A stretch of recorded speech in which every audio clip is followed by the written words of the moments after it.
kami sidak pasar.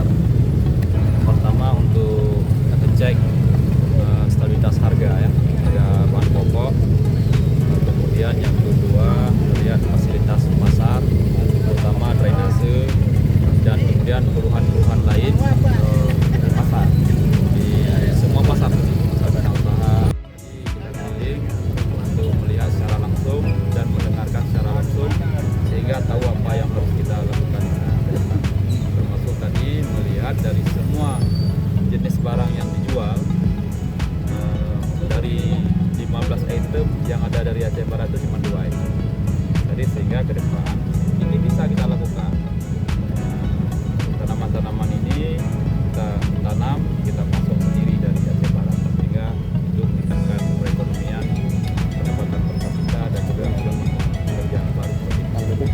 Upaya penekanannya seperti apa? Apakah Penekanannya dinasnya harus tadi sudah kita lihat langsung setelah ini kita lakukan bikin pemetaan, nanti kita intervensi dengan kebijakan anggaran segala macam buat intervensi. terkait dengan harga seperti apa, Pak? Kalau harga kan karena itu tadi semua barang 60% dari luar, jadi kita nggak bisa setel. Jadi langkah-langkah upaya misalnya daging tadi oke kita bisa kerjasama supaya disponsor. Paling itu yang bisa kita lakukan. Jadi langkah konkret untuk stabilitas harga harus dipasok sendiri. Itu jangka panjang.